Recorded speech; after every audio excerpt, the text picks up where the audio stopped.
आज से 14 इयर्स पहले जब मैं सीए बनी थी तो दूसरे लोगों के जैसे मैं भी यही सोचती थी कि सीए बनने का मतलब होता है एक अच्छी सी कंपनी में जॉब, एक शानदार वाली इनकम और एक हाई फाई लाइफस्टाइल।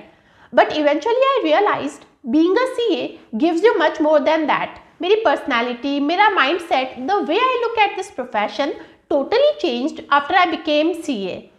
तो जब मैं सीए बनी थी 2007 में, तब मैं सिंगल थी। देन आई गॉट मैरिड, फिर मैं 2 बच्चों की ममा बनी।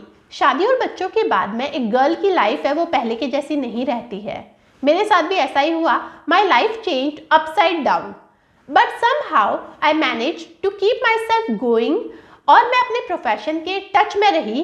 कभी भी मैंने अपना ये जो वर्क है, अपना सीए वाला वर्क है, कभी भी छोड़ा नहीं, चाहे जैसी भी सिचुएशन रही।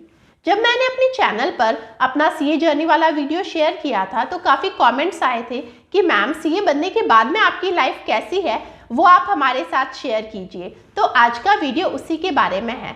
इसमें मैं आप लोगों के साथ में अपना 14 इयर्स का एक्सपीरियंस शेयर करूंगी as a chartered accountant, as a working women and as a mother.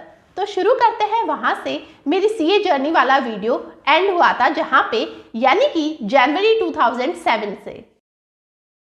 CA बनने के बाद में एक मैनेजमेंट और कम्युनिकेशन स्किल्स से रिलेटेड ट्रेनिंग प्रोग्राम होता है। 2007 में उसे जीएमसीएस कहते थे और वो 15 डेज का होता था। GMCS was quite memorable for me क्योंकि उसमें मैंने मोस्ट एक्टिव पार्टिसिपेंट का फर्स्ट रनर अप प्राइज जीता था। अभी आपको सुनकर नॉर्मल बात ही लगे, बट मेरे लिए it was a sort of achievement. क्यों? क्योंकि मैं अपनी स्टूडेंट लाइफ में एक इंट्रोवर्ट रही हूँ।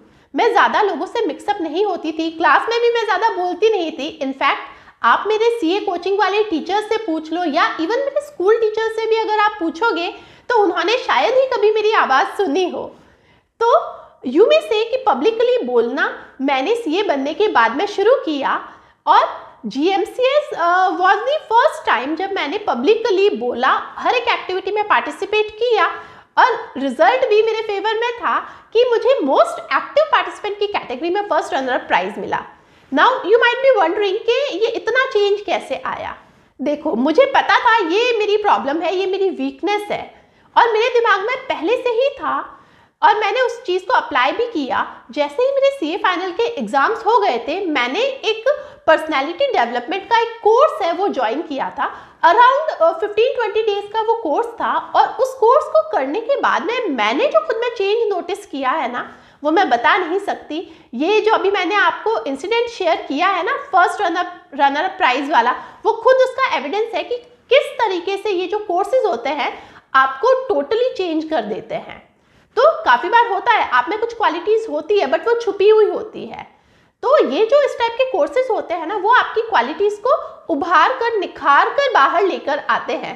तो अगर आप लोगों की भी ये प्रॉब्लम है, वीकनेस है, तो इस पर वर्क कीजिए। अगर मुझ में इतना चेंज आ सकता है तो आप लोगों में भी क्यों नहीं आ सकता है।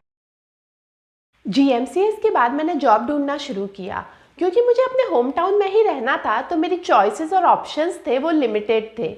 एक दिन में मेरे एक फ्रेंड का कॉल आया, एक सीए फर्म में वैकेंसी है, आर यू इंटरेस्टेड। मैंने कहा नेकी और पूछ पूछ, तो इंटरव्यू का टाइम फिक्स करवा दे और मुझे बता देना। इवनिंग में वापस उसका कॉल आया कि कल सुबह 10:30 के अराउंड तू चली जाना। एड्रेस बताया और एक और बात बताई कि उस फर्म का स्पेशलाइजेशन है इनडायरेक्ट टैक्सेशन। वहाँ पर सिर्फ और सिर्फ सेंट्रल एक्साइज, सर्विस टैक्स और फॉरेन ट्रेड पॉलिसी से रिलेटेड वर्क होता है, नो इनकम टैक्स देयर। अब ये मेरे लिए एक थोड़ी सी दुविधा वाली बात थी क्योंकि अपनी आर्टिकलशिप में मैंने सिर्फ इनकम टैक्स रिलेटेड वर्क किया था। मुझे इनडायरेक्ट टैक्सेशन का प्रैक्टिकली कोई भी नॉलेज नहीं था, तो मुझे थोड़ा सा डाउट था कि अगर इंटरव्यू में मुझसे कुछ पूछ लिया इनडायरेक्ट टैक्सेशन का प्रैक्टिकल एस्पेक्ट तो मैं क्या बताऊंगी। बट फिर मैंने सोचा कि जाकर इंटरव्यू देने में क्या हर्ज है, जाकर दे के आ जाती हूँ, क्या प्रॉब्लम है। तो ये सोचकर अगले दिन मैं वहाँ पे पहुँच गई। फॉर्चुनेटली मुझसे प्रैक्टिकल कोई क्वेश्चन नहीं पूछा गया, सिर्फ थ्योरेटिकल क्वेश्चंस पूछे गए जो मैंने प्रॉपर्ली आंसर दे दिए थे। उस साल मतलब थोड़े टाइम पहले ही, इनफैक्ट 1-2 महीने पहले ही बजट आया था, तो बजट में सेंट्रल एक्साइज की थ्रेशोल्ड है वो इंक्रीज हुई थी, तो उससे रिलेटेड क्वेश्चन मुझसे पूछा गया, तो वो मैंने आंसर दे दिया था क्योंकि पढ़ने का कीड़ा तो मुझे बचपन से ही काटा हुआ है। और इंस्टीट्यूट जो भी सेमिनार ऑर्गेनाइज करवाता था वो भी मैं रेगुलरली अटेंड करती थी। बजट सेमिनार था वो भी मैं अटेंड कर चुकी थी, तो मैं फुल्ली अवेयर थी और मैंने वो लेटेस्ट अमेंडमेंट से रिलेटेड आंसर दे दिया था। Now here is a tip, अगर आप एक न्यूली क्वालिफाइड चार्टर्ड अकाउंटेंट हो तो इंटरव्यू की प्रिपरेशन के टाइम में ये जो रीसेंट अपडेट्स होते हैं, अमेंडमेंट्स होते हैं, वो ज़रूर देख कर जाओ, because as a chartered accountant आपसे एक्सपेक्ट किया जाता है कि आप अपडेटेड रहो। तो ये ज़रूर याद रखना कि अमेंडमेंट्स वगैरह सारे देख कर जाने हैं जब भी इंटरव्यू में जाओ। तो ये तो थे सब्जेक्ट रिलेटेड क्वेश्चंस। उसके बाद में आया एक एपिक क्वेश्चन जो ऑलमोस्ट हर लड़की से पूछा जाता है जॉब के टाइम में। अगर हम तुमको रख ले जॉब पर और तुम्हारी शादी हो जाए कल को, अभी 1-2 महीने बाद में, तो क्या तुम जॉब छोड़ दोगी? अभी जब से मुझे समझ आई, मेरे दिमाग में एक चीज़ क्लियर थी कि मुझे अपनी सारी ज़िंदगी है वो फाइनेंशियली इंडिपेंडेंट रहना है और इसके लिए जॉब तो छोड़ने का कोई चांस बनता ही नहीं है। मतलब मेरे दिमाग में कहीं नहीं था कि मैं कभी जॉब छोड़ूंगी भी। तो मैंने बिंदास बोल दिया कि नहीं सर, जॉब तो मैं कंटिन्यू करूंगी, ये जॉब मैं नहीं छोड़ूंगी।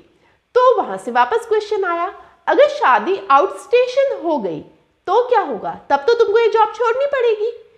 हम कैसे मान ले कि तुम है यहाँ पर लॉन्ग रन में कंटिन्यू करोगी? तो मैंने बोला कि नहीं सर, मेरी शादी बाहर नहीं होगी। और मैंने इतना कॉन्फिडेंटली ये डायलॉग मारा था कि उधर से काउंटर क्वेश्चन आया, how are you so confident about it? तो फिर मैंने भी हंसते हुए जवाब दिया कि sir because I am already engaged और मेरे वुड भी है, वो यहीं इसी सिटी में पोस्टेड है, गवर्नमेंट जॉब में है, तो नियर फ्यूचर में भी उनका बाहर जाने का कोई सीन बन नहीं रहा है। Then he laughed and said okay. फिर पूछा कि how much salary do you expect? अभी टीयर 2 सिटीज़ में ये सैलरीज का बड़ा इश्यू रहता है, इस पर बड़ा वाला कॉम्प्रोमाइज़ करना पड़ता है, पर्टिकुलरली अगर आप एक सीए फर्म में जॉब ढूंढ रहे हो तो। पहले भी ऐसा ही होता था और आज की डेट में भी सेम सीन है, कुछ ज़्यादा बदला नहीं है। अभी क्योंकि होम टाउन में रहना वॉज माई सोचा समझा डिसीजन, तो I was mentally prepared for this compromise. और एक चीज़ और भी थी कि इनिशियली मैंने सोचा हुआ था कि शुरुआत के जो 2-3 साल है उस टाइम में सिर्फ और सिर्फ लर्निंग पर फोकस करूँगी, सीखने पर फोकस करूँगी। मुझे ये सैलरी वाला एस्पेक्ट है वो मुझे ज़्यादा देखना नहीं है। बट मुझसे क्योंकि पूछ लिया था तो पहले तो मैंने ही बोल दिया कि आप बताइए, बट वहाँ से बोला नहीं आप बताओ। अभी मुझे पता था कि इंटरव्यू में ये क्वेश्चन पूछा जा सकता है, तो मैंने क्या किया था, मेरी एक फ्रेंड है वो ऑलरेडी पिछले 6 महीने से एक सीए फर्म में जॉब कर रही थी हमारी सिटी में ही, तो मैंने उसकी सैलरी पूछ रखी थी। तो जैसे ही मुझसे पूछा गया मैंने क्या किया कि उसकी सैलरी में 1.5 को मल्टीप्लाई किया, यानी कि 1.5 गुना सैलरी मैंने बता दी, ये सोचकर कि नेगोशिएट होकर एटलीस्ट उसके जितना तो मिल ही जाएगा। बट कोई नेगोशिएशन नहीं हुआ और जितना मैंने बोला था उतनी सैलरी पर मेरी जॉब लग गई। तो this is how I got my first job. जो फ्रेशर्स को मिलता था पेमेंट उस टाइम, उससे मैं काफ़ी हायर पैकेज पर रिक्रूट हुई थी मेरी फर्स्ट जॉब में। बैक देन 2007 में टीयर 2 सिटीज़ होती थी, वहाँ पर सेंट्रल एक्साइज के जो प्रैक्टिशनर्स होते थे वो इतने नहीं होते थे। काफ़ी कम फर्म्स होती थी जो प्रेफर करती थी कि हम एक्साइज में प्रैक्टिस करें। सर्विस टैक्स के तो फिर भी मिल जाते थे, बट जो एक्साइज थी उसके प्रैक्टिशनर नहीं मिलते थे। इवन जो मेरी सिटी थी वहाँ पर भी एक्साइज के सिर्फ 2 प्रैक्टिसिंग फर्म्स थी, जिसमें से एक में मैं प्लेस थी और इसके अलावा एक और थी। ये बात मुझे वहाँ पर जाने के 1-2 दिन में ही पता चल गई थी। अच्छा, नॉर्मली जो सीए फर्म्स होती थी वो प्रेफर करती थी कि वो इनकम टैक्स या फिर वैट में ही प्रैक्टिस करे, क्योंकि एक तो वैट और इनकम टैक्स का स्कोप होता था वो बहुत वाइड होता था और वर्सटाइल वर्क वहाँ पे मिलता था। और एक्साइज थी, एक तो स्कोप कम, ऊपर से कॉम्प्लिकेटेड भी होती थी। मुझे वहाँ पर जाने के 3-4 दिन में ही समझ आ गया कि ये कितनी डिफिकल्ट फील्ड है। मतलब बहुत बार तो कुछ समझ ही नहीं आता था कि हो क्या रहा है। थियोरिटिकल नॉलेज होना बहुत अलग चीज़ है और प्रैक्टिकल नॉलेज होना बहुत अलग चीज़ है। वहाँ पर जो आर्टिकल्स थे और जो एम्प्लॉयज़ थे उनको भी मुझसे ज़्यादा पता था और ये चीज़ मुझे बहुत ज़्यादा फील होती थी कि अरे यार, मैं सीए होकर भी मुझे ये सब समझ नहीं आ रहा है। तो ये चीज़ जो थी, अभी तो हंसी आती है अपनी बेवकूफ़ी पर, क्योंकि वो लोग तो पता नहीं कितने टाइम से वहाँ पे जॉब कर रहे थे और मैं 2-3 दिन में ही खुद को उनसे कंपेयर कर रही थी। तो अभी तो हंसी आती है, बट उस टाइम मुझे काफ़ी ज़्यादा डीमोटिवेशन हो रहा था कि मैं सीए होकर भी मुझसे ये सब नहीं आ रहा है, जो आर्टिकल्स को भी पता है, जो नॉर्मल बीकॉम किए हुए उनको भी ये चीज़ पता है, मुझसे नहीं हो रही है। एक और प्रॉब्लम थी, क्योंकि मैं सीए थी तो मुझे जो वर्क मिल रहा था वो भी थोड़ा सा हायर लेवल का वर्क मिल रहा था। अच्छा, जब मैंने ज्वाइन किया था मुझे उसी टाइम एक और बात बता दी गई थी कि उस फर्म की एक वेबसाइट थी जिसको मुझे मेंटेन करना था, मतलब जिस पे क्या होते थे अमेंडमेंट्स है वो, या फिर रिसेंट केस लॉज है वो, उस पर अपडेट करने थे। एक वीकली न्यूज़लेटर रिलीज होता था उस वेबसाइट से, तो वो भी मुझे ही हैंडल करना था। तो अभी ये जो अमेंडमेंट्स है, इंटरप्रिटेशन है, जब मैं पढ़ती थी तब इन डेप्थ मैंने कभी भी नहीं किया था। तो ये जो रिसर्च बेस्ड वर्क था वो मुझे मिल रहा था बेसिकली, क्योंकि मैं सीए थी, जबकि मेरे तो बेसिक्स है वो भी क्लियर नहीं हो पा रहे थे। तो मुझे बहुत डिफिकल्टी आ रही थी, मतलब एक वीक में अराउंड 8-10 डेज में मैंने गिव अप कर दिया था। मतलब मुझे ऐसा हो गया था कि अब मुझसे हो ही नहीं रहा है, मुझे सर से बात करनी चाहिए। तो मैं गई वहाँ पर और मैंने सर से स्ट्रेट फॉरवर्ड बिना किसी लाग लपेट के सीधा सीधा बोल दिया, sir I am not getting this excise and service tax thing and I want to leave. अब सर वॉज शॉक्ड। अभी शॉक इसलिए नहीं लगा कि मैं छोड़ना चाहती हूँ, शायद उनको ये लगा कि मैंने बिना इधर उधर की बात किए, बिना कोई बहाना मारे सीधे सीधे बोल दिया कि मुझे छोड़ना है क्योंकि मुझे समझ में नहीं आ रहा है। But sir is very very humble and understanding person, इतने समझदार और सुलझे हुए इंसान है। मतलब मैं तो ब्लेस्ड हूँ कि मुझे मेरी करियर की जो स्टार्टिंग है उसमें मुझे मतलब ऐसे गुरु से सीखने को मिला। तो सर ने बहुत प्यार से समझाया मुझे कि अभी तो तुम नई नहीं हो, एक बार देखो, मतलब बात की कुछ जनरल चीज़ें कि तुम्हें कहाँ प्रॉब्लम आ रही है। उसके बाद में उन्होंने मुझे बोला कि थोड़े दिन और देख लो, अराउंड 15-20 डेज तुम और देख लो, अगर तुमको उसके बाद में भी नहीं समझ में आए, तुमको नहीं अच्छा लगे तो तुम छोड़ देना, कोई बात नहीं। मैंने भी सोचा चलो ठीक है, ट्राई करने में क्या जाता है, एक बार वापस से मैं शुरू करके देखती हूँ। अब सर को समझ आ गया था कि प्रॉब्लम क्या है, मुझसे बात करने से ही वो समझ गए थे कि कहाँ पे प्रॉब्लम है। अब उस दिन के बाद में जब भी सर मुझे कोई असाइनमेंट देते, सर मुझे जीरो से उस टॉपिक के, उस इश्यू के बारे में बताते, ये सोचकर कि मुझे कुछ भी नहीं आता है। हालांकि उसमें से 20-30% बातें मुझे जो थ्योरेटिकली मैंने सीए फाइनल्स में पढ़ी थी वो मुझे आती थी, बट जो कॉम्प्लिकेसी होती थी ना वहाँ पे मैं अटक जाती थी। तो सर मुझे वो सब कुछ बताते थे राइट फ्रॉम द बिगनिंग, उस जो इश्यू की हिस्ट्री क्या है, क्या क्या हुआ है, उससे रिलेटेड कोई डिसीजन है क्या, इससे रिलेटेड मुझे और मैटर कहाँ पर मिलेगा, ये सब चीज़ सर मुझे डिटेल में बताते थे। मतलब जो वो टाइम था ना, जो पहले 5 मिनट में सर मुझे इश्यू बता देते थे, वो टाइम 20 मिनट आधा घंटा तक खींच गया था उस डे के बाद में। तो सर के साथ मैंने भी एफर्ट्स डाले, सर मुझे डिटेल में एक्सप्लेन करते थे, फिर मैं भी उस पर रिसर्च करती थी, पूरा पढ़ती थी। मैंने अपनी तरफ से वापस 100% एफर्ट्स है वो मैं उसमें डालती थी। Resultantly I improved drastically within period of around 1 week. Improvement मुझे खुद में लगने लग गया था, क्योंकि शायद मैं कंफ्यूज हो गई थी, मे बी मुझे इनकम्प्लीट नॉलेज थी। अब जब सर ने अपनी तरफ से इतने एफर्ट्स डाले थे और मैंने अपनी तरफ से भी उतने एफर्ट्स डाले, रिसर्च किया, पढ़ने का शौक तो मुझे शुरू से ही रहा है, तो ये इसका जो कॉम्बिनेशन था ना उसका रिजल्ट बहुत अच्छा निकला। मतलब मैंने ड्रास्टिकली इम्प्रूव किया, मैं बता नहीं सकती। विद इन अराउंड 1-2 मंथ्स के अंदर अंदर, उस दिन के बाद में करीब 1-1.5 महीने 2 महीने के अंदर अंदर मैंने ऑफिस का वो सारा वर्क टेक ओवर कर लिया था। मतलब वो सब मेरे हिस्से आ गया था जो मुझसे पहले सर खुद पर्सनली देखा करते थे। स्टाफ काफ़ी था ऑफिस में, बट रिटर्न फाइलिंग, करस्पॉन्डेंसेज और जो नॉर्मल रूटीन का वर्क होता है ना उसके लिए तो काफ़ी स्टाफ था। चार्टर्ड अकाउंटेंट में फर्स्ट थी, मेरे आने से पहले सर खुद ही वो पर्सनली देखा करते थे अपील्स का और शो कॉज नोटिसेस का वर्क। मेरे आने के बाद में मतलब वो जो इम्प्रूवमेंट मुझ में हुआ उसके बाद में वो सारा वर्क जो सर खुद देखते थे वो विद इन 1.5-2 मंथ्स मेरे पास में आ गया। और मैं इतने कम एक्सपीरियंस के बाद में भी मैं अपील्स बना पा रही थी, मैं शो कॉज नोटिसेस के रिप्लाईज बना पा रही थी और मैं सारा वो वर्क कर पा रही थी। शायद ड्राफ्टिंग मेरी शुरू से ही अच्छी रही है, ये एक प्लस पॉइंट रहा। और कंसेप्ट है वो मेरे धीरे धीरे क्लियर होते गए, क्योंकि मैंने पढ़ने पर फोकस किया, उससे रिलेटेड मैं सब कुछ पढ़ती थी। ऑफिस में बुक्स है, गूगल बाबा है, सब ने मेरी हेल्प की और फिर आई इम्प्रूव ड्रास्टिकली। तो इतना सब चेंज है वो मैंने with in a period of 2 months मैंने इतना मेरे अंदर चेंज आ गया था।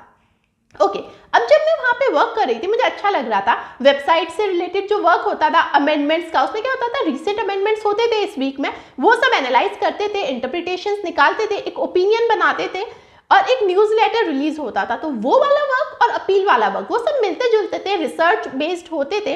तो वो मैं कर रही थी, मुझे इंटरेस्ट आ रहा था और इम्प्रूवमेंट भी मुझ में हो रहा था। मैं ओवरऑल में अपना वर्क है वो एंजॉय कर रही थी। अब जब मुझे वहाँ पे वर्क करते हुए अराउंड 2-3 महीने हो गए थे, तब मेरे बीच में मेरे कुछ फ्रेंड से बात होती थी, या ऐसे मतलब लोग इन जनरल भी मुझे एडवाइस करते थे कि क्योंकि मुझे वहीं पे रहना है, उसी सिटी में रहना है, तो एक्साइज का स्कोप नहीं है। मतलब मेरा ये चीज़ क्लियर थी कि मैं कभी भी इंडिपेंडेंटली खुद की प्रैक्टिस नहीं करूँगी, अपना खुद का ऑफिस कभी नहीं लगाऊंगी। ये चीज़ मेरे दिमाग में शुरू से ही क्लियर थी। तो सब लोग मुझे फ्रेंड्स वगैरह भी बोलते थे कि अगर तेरा यही है कि तुझे जॉब भी करना है तो तू यहाँ से थोड़ा सा एक्सपीरियंस ले और फिर निकल जा। देख, तू ज़्यादा दिन अगर यहाँ पे रही तो तू इनकम टैक्स और जो दूसरे जो लॉज है उनसे तू अनटच्ड हो जाएगी, तू भूल जाएगी वो सब। तो किसी दिन तुझे यहाँ से क्विट करना पड़ा तो फिर तू बाहर वापस तुझे जीरो से शुरू करना पड़ेगा। तो ये चीज़ कहीं ना कहीं मुझे समझ में आ रही थी, बट हाँ, मैं इतनी सीरियस नहीं थी क्योंकि मैं अपना वर्क है वो एंजॉय कर रही थी उस टाइम पे। मैं जिस फर्म में वर्क कर रही थी उस फर्म में सर्विस टैक्स और एक्साइज के काफ़ी अच्छे क्लाइंट्स थे। एक 5 स्टार होटल की चेन है जिसकी होटल्स है थ्रू आउट इंडिया लोकेटेड है, उसका हमारी सिटी की जो भी यूनिट्स थे उन सब का वर्क है वो हमारे उस फर्म में था। तो उस होटल के जो फाइनेंस डिपार्टमेंट के हेड थे उन्होंने मुझे सामने से जॉब ऑफर किया था। अब इतना बड़ा ब्रांड, इतना अच्छा पैकेज, वो भी होम टाउन में। ऑफर इतना अट्रैक्टिव लगा मुझे कि भाई मेट्रोज वाला पैकेज मिल रहा है मुझे और मेट्रोज वाले एक्सपेंसेस नहीं है। क्योंकि इवन दो मैं अपने फ्रेंड्स से काफ़ी कम अर्न कर रही थी, मेरे जो फ्रेंड्स मेट्रोज में थे ना उनसे मैं काफ़ी कम अर्न कर रही थी टियर 2 सिटी में रहने के कारण।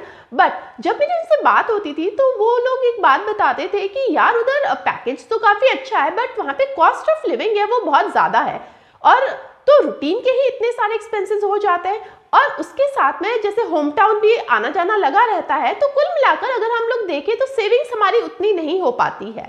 अनमैरिड फ्रेंड्स थे उनकी तो फिर भी हो जाती थी थोड़ी बहुत सेविंग, बिकॉज वो शेयरिंग में रहते थे। बट जो मैरिड फ्रेंड्स थे वो बोलते थे कि यार अभी तो मतलब इतना हम लोगों का सेव नहीं हो पाता है। ऐसे में जब मुझे इतना अच्छा ऑफर मिला तो आई वॉज लाइक अरे वाह, ये तो कितनी अच्छी बात है, मैं कहीं गई ही नहीं, मुझे सामने से ऑफर आया है और दिमाग में एक बार तो आया कि हाँ भाई अभी हाँ बोल दे। बट मेरी एक आदत है, मैं कभी भी इंस्टेंट डिसीजंस नहीं लेती हूँ। मैंने उनको कहा सर मैं आपको सोच के बताऊंगी। मैंने घर पे आकर इस बारे में काफ़ी सोचा। अब काफ़ी लोगों को लगे इसमें सोचने जैसी कोई बात ही नहीं है यार, इतनी अच्छी हाइक है, मतलब you are getting 2 to 3 times hike, मतलब ऑलमोस्ट डबल से भी ज़्यादा हो रही है सैलरी, और उसके बाद में भी मतलब आप सोच रहे हो। बट मैंने सोचा, हर एक एंगल से सोचा, तो मुझे ऐसे पता चला कि अभी मैं जहाँ पे वर्क कर रही थी वहाँ पे मुझे फ्लेक्सिबिलिटी थी। मतलब मुझे मतलब काफ़ी महीने हो गए थे, 3-4 महीने से ज़्यादा हो गए थे, तो वहाँ पे मुझे कोई दिक्कत नहीं आई। मतलब एक दिन भी ऐसा नहीं हुआ कि मैंने कभी जैसे लीव का बोला हो और मुझे लीव नहीं मिली हो, कोई इफ्स एंड बट्स भी नहीं थे। फ्लेक्सिबल टाइमिंग था, एग्जैक्ट 6 o'clock पे निकल जाती थी। और मेरा वर्क ही ऐसा था कि रिटर्न्स वाला तो वर्क मैं देखती नहीं थी, तो वो वाला तो होता नहीं था कि भाई आज रिटर्न की लास्ट डेट है तो रुकना है, तो वो इश्यू मेरे साथ में था नहीं। अभी वहाँ पे एकदम कॉर्पोरेट कल्चर था, तो वहाँ पे ऑब्वियसली वर्किंग आवर्स तो ज़्यादा होने ही वाले थे, और मेरा जैसा नेचर है, मेरी प्रायोरिटी हमेशा, मतलब शुरू से ही क्लियर था कि प्रायोरिटी हमेशा क्या रहेगी, एक पीसफुल लाइफ और फैमिली को प्रायोरिटी देनी है। तो ये जो चीज़ें थी, मुझे पता था कल को शादी होगी तो रिस्पॉन्सिबिलिटीज़ बढ़ेगी, तो उसके साथ में मुझे ये है वो थोड़ा सा मुझे समझ में नहीं आ रहा था। फिर एक और चीज़ दिमाग में आई कि अभी थोड़े टाइम बाद में तो शादी है, शादी के बाद में फिर एडजस्टमेंट्स वगैरह करने पड़ेंगे, और अभी तो मैंने यहाँ पे ज्वाइन किया है, अभी मैं लर्निंग स्टेज पे हूँ, मतलब हमेशा कुछ ना कुछ मैं नया सीख रही हूँ अभी तक, तो इतना जल्दी क्विट करना मुझे समझ में नहीं आ रहा था। तो इवन दो ये जिसने भी सुना, मतलब मैंने उनको मना कर दिया था, क्लियरली मना कर दिया था कि sir sorry I am not interested, और जिसने भी ये चीज़ सुनी थी कि मैंने ये ऑफ़र को मना कर दिया है, सबने बोला यार क्यों किया, लोग तो सालों के एक्सपीरियंस के बाद में भी अपने होम टाउन में ऐसा जॉब ऑफर ढूंढते हैं और तुझे सामने से आया ऑफर तूने मना कर दिया। बट मैंने तो काफ़ी सोच समझ कर डिसाइड किया था, तो मुझे कोई रिग्रेट नहीं हुआ। आपको भी सुनकर ऑड लगेगा ये decision, but eventually it proved to be the best decision ever in my career. कैसे, ये आपको भी थोड़ी देर बाद में पता चल जाएगा। नवंबर 2007 में मेरी शादी हुई। पेरेंट्स अपनी बेटियों को शादी करके दूसरे घर में, दूसरी सिटी में भेजते हैं, पर मुझे ऐसे लग रहा था मेरे पेरेंट्स ने मेरी शादी करके मुझे दूसरे प्लानेट पर भेज दिया है। मेरे ससुराल में और मेरे घर में लिटरली कुछ भी सिमिलैरिटी नहीं थी। अगर मेरा घर ईस्ट था तो मेरा ससुराल वेस्ट था। न तो लिविंग स्टाइल मिलती थी, न माइंडसेट मिलता था, न ईटिंग हैबिट्स मिलती थी। लिटरली कुछ भी नहीं मिलता था। एक बार तो वहाँ पर जाकर मुझे लगा कि मेरे सांस लेने का तरीका भी प्रॉपर नहीं है और मुझे इनहेल और एक्सेल भी वापस से सीखने पड़ेंगे यहाँ के हिसाब से। अभी जितना मज़े लेके मैं बता रही हूँ, एक्चुअल में वो जो एडजस्टमेंट था ना, वो जो ट्रांजिशन था, वो बहुत बहुत बहुत डिफिकल्ट था। Highly educated and getting married in a traditional family is a big challenge in itself. इतने एडजस्टमेंट्स करने पड़े मुझे जो मैंने सपने में भी नहीं सोचे थे। बट क्योंकि मेरे हस्बैंड है, उनका नेचर बहुत स्वीट है, वो बहुत शांत स्वभाव के, बहुत ही अच्छे हैं, तो उनकी वजह से मैंने ऐसे ऐसे एडजस्टमेंट्स किए अपनी लाइफ में जो मैंने कभी भी नहीं सोचे थे कि मैं एक हाईली एजुकेटेड पर्सन बन के मैं इतने एडजस्टमेंट्स कर सकती हूँ या मैं इतनी ट्रेडिशनल फैमिली में रह सकती हूँ। हाँ, शुरुआत के कुछ महीने थे वो मेरे काफ़ी मुश्किल से निकले थे, बट धीरे धीरे थिंग्स गॉट सेटल्ड और फिर मेरी लाइफ है वो थोड़ी सी फ्लो में आ गई थी। हमारी शादी को 1 साल से ज़्यादा हो गया था। उसके बाद में हम लोगों ने फैमिली एक्सटेंड करने का सोचा। It was somewhere in May 2009, good news came with a big bang. किसी कॉम्प्लिकेशन की वजह से डॉक्टर ने मुझे कंप्लीट बेड रेस्ट का एडवाइस कर दिया था फॉर 15 डेज। मैंने सोचा चलो 15 डेज की ही बात है, कोई बात नहीं। 15 डेज बेड रेस्ट किया। बहुत डिफिकल्ट टाइम था, मतलब कुछ भी नहीं करना था, आपको लिटरली सिर्फ लेटे रहना था, पड़े रहना था। और मुझे तो जब से समझ आई थी, मैंने अपने को खुद को इतना बिजी रखा था कि मेरे लिए वो लेटे रहना भी एक मतलब प्रॉब्लम वाली बात हो गई थी। बट मैंने चलाया कि चलो यार 15 डेज की ही तो बात है। बट आफ्टर 15 डेज जब मैं वापस चेकअप के लिए गई तो डॉक्टर ने साफ साफ बोल दिया कि ट्रैवल नहीं करना है, because it is high risk pregnancy, तो कुछ प्रॉब्लम हो सकती है। तुमको ट्रैवल तुम जितना हो सके तुम अवॉइड करना। अभी ये मेरे लिए एक तरह का शॉक था। रीज़न बीइंग कि मेरा जो ऑफिस है वो काफ़ी दूर था मेरे घर से। It was around 13-14 kilometres.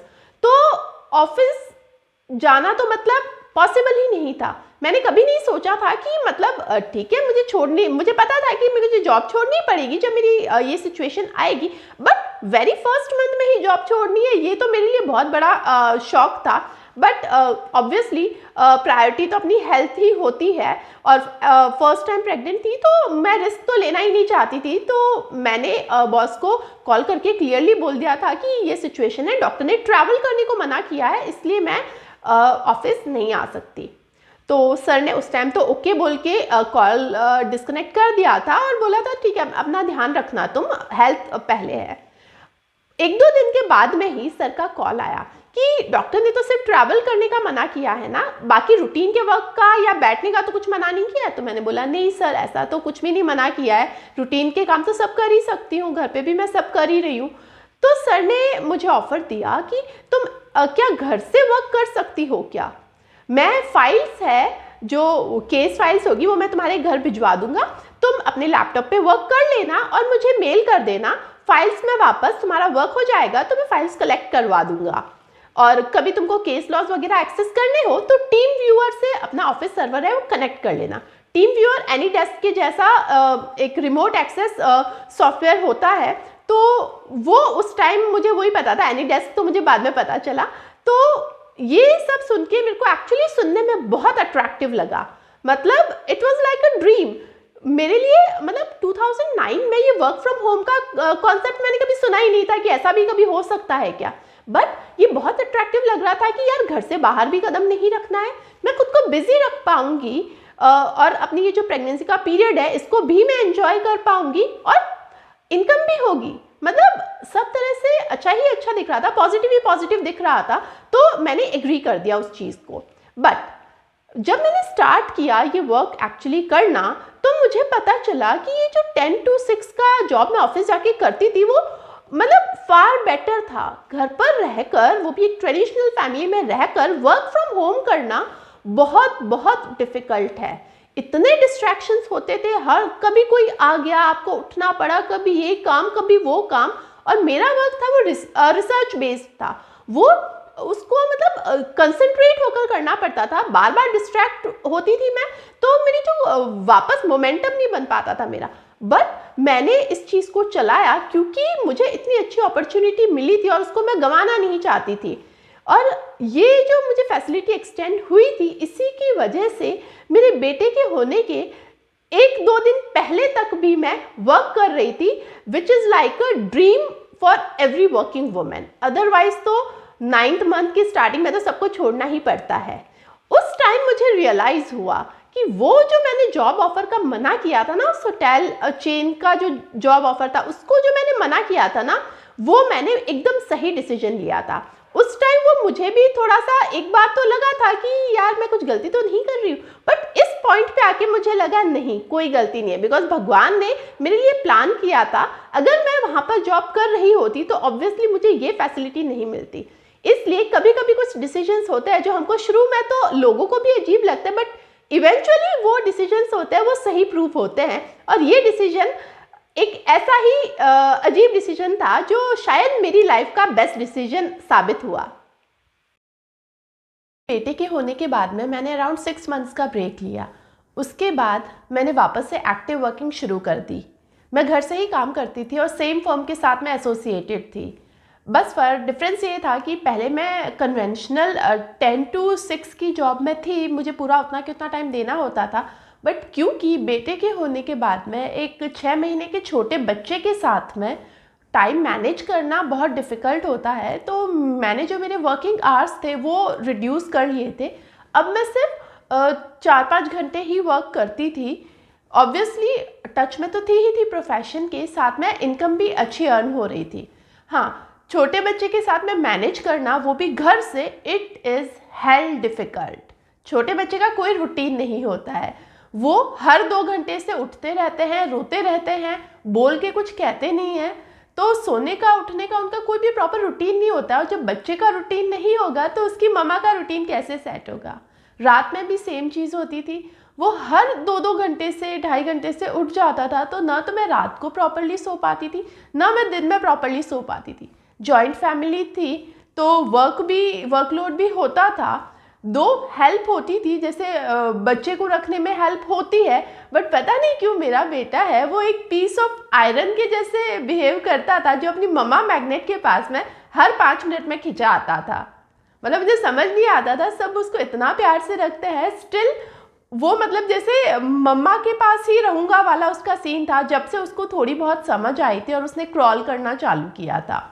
तो बहुत डिफ़िकल्ट होता था। इवन जो नॉर्मल रूटीन के जो वर्क होते हैं उनके साथ में घर पर रहकर ही ऑफिस का वर्क मैनेज करना, सिर्फ 4-5 घंटे निकालना ही मुझे इतना डिफ़िकल्ट लगता था कि पूछो मत। बट वो मुझे मेरा कंफर्म था कि भाई काम तो मुझे करना है, प्रोफेशन के टच में रहना है, तो मैंने फिर गिव अप नहीं किया। जैसे मुझसे होता था मैं वैसे करती जाती थी। ये सीन कंटिन्यू रहा जब तक मेरे बेटे ने स्कूल जाना नहीं शुरू किया। उसने जैसे ही स्कूल जाना शुरू किया, मेरे वर्किंग आवर्स है वो वापस से थोड़े बढ़ गए थे, क्योंकि अब वो बाहर रहता था काफ़ी टाइम तक, तो मेरे लिए मैनेज करना कंपैरेटिवली इजी हो जाता था। उसके बाद में मेरी बेटी हुई। बेटी के होने के बाद में मैंने फिर कुछ टाइम का ब्रेक लिया था। ब्रेक के बाद में मैंने सोचा कि अब मुझे वापस से वर्क शुरू करना चाहिए, तो मैंने एक्टिवली वापस वर्क करना शुरू किया। उस टाइम भी अगेन मैं सेम फर्म से एसोसिएटेड थी, वहीं से वर्क आता था मेरे पास में, मैं घर से ही काम करती थी और अच्छी खासी इनकम भी अर्न हो रही थी। बट जो वर्किंग आवर्स थे वो मेरे और रिड्यूस हो गए थे, बिकॉज बेटे की स्कूल का वर्क और वो भी देखना पड़ता था, घर का काम तो होता ही होता था, जॉइंट फैमिली थी तो वर्कलोड भी कंपैरेटिवली ज़्यादा होता है, मेरा पर्सनल एक्सपीरियंस है ये। और उसके साथ में एक और छोटा बच्चा, तो 2 बच्चों के साथ में घर मैनेज करना, उसके बाद में मुझसे सच में बताऊं तो 2.5-3 घंटे भी मैनेज नहीं हो पा रहे थे। इनिशियली मेरी बेटी के होने के बाद में मैंने काफ़ी मतलब कोशिश की कि मैं इसको कंटिन्यू करूँ।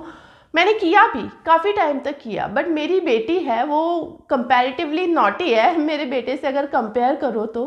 वो जब से उसको मतलब थोड़ी सी भी समझ आई थी, मतलब उसने थोड़ा सा इधर उधर क्रॉल करना शुरू किया था, उसके बाद में मेरा बेटा तो सिर्फ रोता था, वो तो झपट पड़ती थी लैपटॉप के ऊपर, कीज़ निकालने लग जाती थी। और उसने बहुत सारे ऐसे कारनामे किए थे कि जब वो जगी हुई होती थी मेरे लिए बहुत डिफ़िकल्ट होता था कि मैं ऑफिस का वर्क करूं। मैं कोशिश करती थी कि जब वो सो जाए तब मैं ऑफिस का काम करूं, बट वो भी पॉसिबल नहीं हो पाता था, बिकॉज वो दिन में तो वो थोड़ी सी नैप्स ही लेती थी आधे 1 घंटे की, और उसमें मेरा जो वर्क था रिसर्च बेस्ड था वो हो नहीं पाता था। मैं सोचती थी रात को मैं कर लूँगी वर्क जब वो सोएगी, बट वहाँ पे अगेन डिफ़िकल्टी आती थी, पूरे दिन दौड़ भाग करके मैं खुद एग्जॉस्ट हो जाती थी, मुझ में हिम्मत ही नहीं बचती थी। तो हुआ ये कि जब वो आई गेस 1-1.5 साल की हुई, वहाँ तक मैंने थोड़ा बहुत कोशिश की, क्योंकि मेरी ज़िद थी कि मुझे करना है। क्योंकि मेरी जितनी भी मैंने देखा था ज़्यादातर मेजॉरिटी ऑफ मेरी जो फ्रेंड्स थी वो मेरी वाली सिचुएशन में आने के बाद में वो पूरी तरह से अपने प्रोफेशन से डिटैच हो चुकी थी, बिकॉज वो न्यूक्लियर फैमिली में रहती थी, बाहर रहती थी, सिटी से बाहर रहती थी, तो अकेली थी। तो मुझे ऐसे लगता था मैं भी अगर एक बार डिटैच हो गई तो वापस से मतलब मुझे कम बैक करना या एंट्री करना मेरे लिए डिफ़िकल्ट होगा। और मुझे इतनी अच्छी फैसिलिटी मिली हुई थी, मुझे कहीं कोई ऑफिस का रेंट नहीं पे करना है, कहीं पे मेरे वर्किंग आवर्स फिक्स नहीं थे, घर पे मेरे पास में वर्क आ रहा था, तो मुझे हर चीज़ फेवरेबल लगती थी। और फिर मैंने अपनी मम्मी को भी देखा था, वो भी वर्किंग वूमेन रही है, तो मैंने वहाँ पे भी देखा था अरे यार उन्होंने तो इतने एडजस्टमेंट्स किए, क्या मैं इतने से भी नहीं कर सकती। तो ये सब करके बस मैं चले जा रही थी। मेरी बेटी 1.5 साल की हुई तब तक मैंने ये सब चीज़ें देखी, सहन की, और मैं चलती रही, बस मैं रुकी नहीं। बट मतलब अराउंड वो 1.5 साल की हुई थी तब तक मतलब मतलब मेरा जो मेंटल लेवल था, मतलब जो स्ट्रेस था मेरे दिमाग में वो इतना ज़्यादा हो गया था कि मैं बियर ही नहीं कर पा रही थी। मतलब मैं लिटरली बहुत बार ऐसा होता था कि मैं रोने लग जाती थी। मतलब at the end of the day मैं खुद को खुश ही नहीं महसूस करती थी, मुझे लगता था यार ये क्या हो रहा है, मैं कोई भी काम प्रॉपरली नहीं कर पाती हूँ। मैं ही हूँ क्या, मैं बहुत सिस्टमैटिक टाइप की पर्सन रही हूँ और मैं टाइम मैनेज नहीं कर पा रही थी, तो मुझे गिल्ट होता था कहीं ना कहीं से, जो एडवर्सली अफेक्ट कर रहा था मेरे घर के काम को, ऑफिस के काम को, बच्चों के साथ मेरे रिलेशंस को, मेरी फैमिली के साथ में मैं इरिटेटेड रहती थी। तो मुझे लगता था यार ऐसी ज़िंदगी का क्या फ़ायदा, अगर मुझसे नहीं हो पा रहा है तो क्या है यार, इससे अच्छा तो छोड़ दो। मैं इस दुविधा में मैंने काफ़ी टाइम निकाल दिया, बट एक दिन भगवान ने शायद मेरी सुन ली। उसने कुछ ऐसा कर दिया कि मतलब मेरे दिमाग से क्लियर हो गया कि भाई ये छोटे बच्चों के साथ में ये वर्क फ्रॉम होम वाला कॉन्सेप्ट नहीं चलेगा। तो हुआ ये था कि नॉर्मली मैं अपना लैपटॉप है अनअटेंडेड नहीं छोड़ती हूँ। एक बार बाय चांस ऐसा हुआ कि मैंने सिर्फ 1 मिनट के लिए, आई गेस सिर्फ 1 मिनट का ही काम था मुझे, मैंने सोचा मैं आती हूँ, कौन लैपटॉप शट डाउन करके अंदर डालेगा, बस 1 मिनट में मैं अभी आती हूँ, किचन तक जाके मैं आती हूँ। तो मैं गई और विद इन ब्लिंक ऑफ आई, मतलब मुझे पता भी नहीं चला कि मैं वापस आई, तब तक मेरी बेटी ने भरा हुआ पानी का ग्लास, वो पानी पी रही थी, उसने वो पानी का ग्लास लैपटॉप के ऊपर गिरा दिया। उस टाइम मेरी जो हालत थी ना मैं बता नहीं सकती। इतने सालों से मैं घर से वर्क कर रही थी, उसमें इतना सारा डेटा था, हालांकि एक बैकअप है जिस फर्म के साथ मैं एसोसिएटेड थी वहाँ पर भी होता था, बट मैंने जो इतने सालों से वहाँ पे वर्क किया तो वो मेरा सेफ था। मुझे एकदम से जैसे शॉक लगा कि अब क्या होगा, डेटा रिट्रीव नहीं हो पाया तो क्या होगा। बट उस टाइम मैंने थोड़ा सा अपने दिमाग को शांत रखने की कोशिश की। लैपटॉप जब तक सर्विस सेंटर से वापस नहीं आया और पता नहीं चला कि डेटा रिट्रीव हो गया, तब तक मेरी जान गले में अटकी रही। बट उस इंसिडेंट के बाद में ये मेरे दिमाग में कंफर्म हो गया कि भाई ये जो सेटअप है, ये जो सीन है, ये नहीं चलेगा जब तक कि बच्चे छोटे हैं। और घर से काम करना वैसे ही मतलब मैं परेशान हो चुकी थी, लिटरली परेशान हो चुकी थी। तो उस दिन के बाद मैंने डिसाइड किया कि I won't be doing anything actively for coming few years. मतलब जब तक मेरी बेटी स्कूल नहीं जाने लगती है तब तक मैं वापस से किसी भी तरीके की एक्टिव वर्किंग नहीं करूँगी, डिस्पाइट फैक्ट दैट सारी जो चीज़ें थी वो मेरे फेवर में थी। बट स्टिल मैंने उस टाइम खुद को एकदम से मतलब डिटैच ही कर लिया, एक तरह से आप बोल सकते हो कि उसके बाद से मैंने छोड़ दिया। मैं कुछ भी नहीं करती थी, बस सिर्फ घर पे मैं रहती थी। और सब कुछ छोड़ने के बाद में भी मैं सिर्फ एक काम करती थी, मैं अपडेट रहती थी, क्योंकि अब मेरे दिमाग पे कोई भी प्रेशर नहीं था किसी भी तरीके का, कोई भी डेडलाइन नहीं होती थी मेरे पास में कि आज इस अपील की लास्ट डेट है, आज इस शो कॉज नोटिस की लास्ट डेट है। तो मुझे जितना भी टाइम मिलता था 1-2 घंटे मैं उसमें खुद को अपग्रेड करती थी, मैं पढ़ती रहती थी और उसको वापस चीज़ों को देखती थी। अब ये वो वाला टाइम था जब गवर्नमेंट जीएसटी लाने का प्लान कर रही थी। तो ऑब्वियसली जीएसटी के जो ड्राफ्ट बिल्स है वो आ गए थे, तो वो स्टडी करना, जीएसटी से रिलेटेड मटेरियल देखना करना, तो वो जो जीएसटी में इंटरेस्ट है ना वो मुझे वहाँ से आया, क्योंकि उस टाइम मेरे पास में थोड़ा टाइम होता था। तो मैं रीडिंग पे बहुत फोकस करती थी, मैं उसको बहुत डिटेल में पढ़ती थी। तो जीएसटी के ड्राफ्ट बिल से लगा के जब तक वो फाइनल हुआ तब तक मतलब मैंने उसके बारे में हर चीज़ पढ़ ली थी, जितना भी टाइम मिलता था। तो उस दिन मैंने रियलाइज़ किया जब आपका माइंड फ्री होता है ना, आपका जो आउटपुट होता है, आपकी जो प्रोडक्टिविटी होती है, बिना स्ट्रेस के जब आप वर्क करते हो कोई भी, तो उसका जो आउटपुट आता है ना वो बहुत बहुत बहुत अच्छा आता है। अच्छा, लिखने का तो शौक था ही था, तो ड्राफ्ट बिल में भी अगर कुछ इश्यूज होते थे, मुझे लगता था यहाँ कुछ प्रॉब्लम है, तो मैं उससे रिलेटेड आर्टिकल्स भी लिखती थी। और वो आर्टिकल्स है मैं कहीं ना कहीं सेंड करती रहती थी, तो वो भी पब्लिश होते थे। तो ये भी एक अच्छी वाली फीलिंग थी। तो इवन तो एक्टिवली वर्क नहीं कर रही थी, स्टिल मैं अपने प्रोफेशन से टच में थी ड्यूरिंग दैट पीरियड ऑल्सो। मार्च 2017 से मेरी बेटी ने स्कूल जाना शुरू कर दिया था। उसके बाद में मैं कंपैरेटिवली फ्री हो गई थी, बिकॉज बच्चे हैं वो आधा दिन तो स्कूल में ही रहते थे, तो वो इतना टाइम मेरे पास में पूरा फ्री होता था। तो उस टाइम मैंने सोचा कि अब मुझे कहीं ना कहीं जॉब ज्वाइन करना चाहिए। 2 रीजंस थे जो मेरे दिमाग में थे इसके पीछे कि भाई मुझे जॉब पे जाना चाहिए। पहला तो ये था कि क्योंकि अब बच्चे तो आधा दिन बाहर रहते थे, तो मेरे लिए वो टाइम ब्लॉक है वो एकदम फ्री होगा, ठीक है। दूसरा रीज़न क्या था कि मुझे जो एक्सपीरियंस था वो सेंट्रल एक्साइज और सर्विस टैक्स का था। वो दोनों लॉज है वो तो ख़त्म हो रहे थे, जीएसटी आ रहा था, तो जीएसटी तो मुझे वापस से करना ही था। और घर पे रहकर आप इतने अच्छे से नहीं कर सकते हो। आप कहीं पे अगर एक्टिवली जॉब पे जाओ तो आप उसको बहुत अच्छे से सीख सकते हो, समझ सकते हो किसी भी लॉ को या किसी भी तरीके के वर्क को। तो जीएसटी था क्योंकि वो एकदम से नया ही था, तो मेरे दिमाग में था कि नहीं भाई अब तो मुझे जॉब ही करना है। बिकॉज अगर अभी मैं ज्वाइन नहीं करती हूँ और मैं और ब्रेक लेती हूँ 1-2 साल का, तो जब भी मैं ज्वाइन करूँगी वापस मुझे ज़ीरो से शुरू करना पड़ेगा, जो मैं नहीं चाहती थी। तो ये सब चीज़ें मेरे दिमाग में चल ही रही थी कि जिस फर्म से मैं पहले एसोसिएटेड थी वहीं से मेरे पास में कॉल आ गया कि जीएसटी की वजह से वर्कलोड है, तो क्या तुम इंटरेस्टेड हो ऑफिस ज्वाइन करने में। तो मैं तो ये सोच ही रही थी, तो मैंने भी हाँ बोल दिया। तो उसके बाद में मैंने जॉब ज्वाइन कर लिया एक्टिवली। ये पहले ही मैंने कंफर्म कर लिया था कि जब तक जीएसटी का वर्कलोड है, शुरू के 1 महीने या 2 महीने तो मैं जीएसटी आने के 2 महीने बाद तक तो मैं फुल टाइम जॉब में आऊँगी, बट बाद में मैं पार्ट टाइम में ही कंटिन्यू करना चाहती हूँ। बट ये चीज़ एग्री भी कर ली थी उन्होंने, तो मैंने ज्वाइन कर लिया। अब जब जीएसटी आया था ना, उस टाइम जो ऑफिसेस की और चार्टर्ड फर्म्स की जो हालत थी ना, वो आप इमेजिन भी नहीं कर सकते। इतना वर्कलोड होता था, इतना वर्कलोड होता था कि मैंने कभी भी इतने सालों में इतना वर्कलोड देखा ही नहीं था।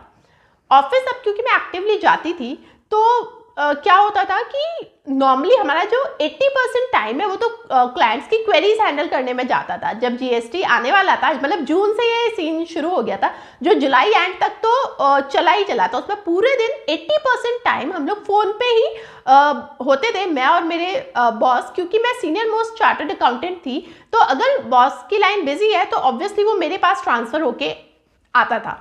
तो मैंने ये चीज़ नोट की, मतलब मैंने कभी सोचा भी नहीं था कि कभी मेरी ज़िंदगी में ऐसा भी दिन आएगा कि मैं फ़ोन पे बात इतना करूँगी कि मेरे कानों में पेन होने लग जाएगा।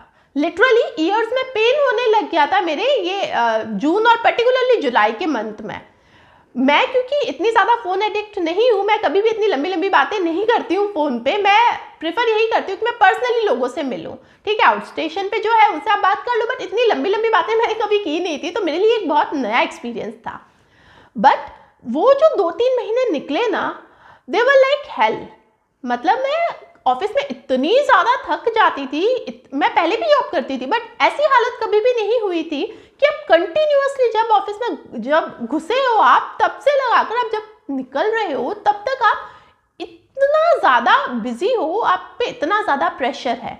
तो वो जो 2-3 महीने का टाइम था वो बहुत मुश्किल से निकला था।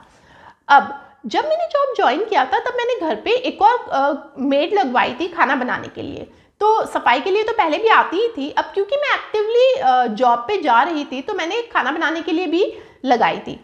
अब मैंने सोचा था कि मेड लगाने के बाद में एक वर्किंग वुमेन की लाइफ है वो बहुत ईजी हो जाती है। ये बहुत बड़ा मिथ है जो मुझे पता चला जब मैंने वापस जॉब ज्वाइन किया था 2017 में। ये मिथ है वो टूटा। बिकॉज होता क्या है कि आप मेड के भरोसे एक वर्किंग वुमेन की लाइफ 100% अच्छे से नहीं चल सकती है। क्योंकि क्या होता था उस टाइम में कि जिस दिन उसने छुट्टी ली उस दिन आपकी बैंड बज गई। अब जब वो वर्कलोड इतना सारा था कि मैं खुद परेशान हो जाती थी। मॉर्निंग में मेरा काम होता था, मैं उठ के बच्चों का करती थी और खुद का थोड़ा बहुत करती थी, इतना ही टाइम होता था। वापस आके मैं बच्चों का होमवर्क वगैरह देखती थी, और क्योंकि खाना वाना और वो बना देती थी, तो जिस दिन आती थी उस दिन तो मेरी लाइफ थोड़ी ठीक चलती थी। बट जिस दिन वो नहीं आई, और पर्टिकुलरली जिस दिन उसने कॉल नहीं किया पहले, उस दिन आप समझो गए। मैं पूरी फ्रस्ट्रेटेड होकर आती थी ऑफिस से, और उसके बाद मैं ऐसे हो जाता था कि अब मेरे में एनर्जी ही नहीं बची है। तो इतनी फ्रस्ट्रेशन होती थी कि मैं आपको बता नहीं सकती।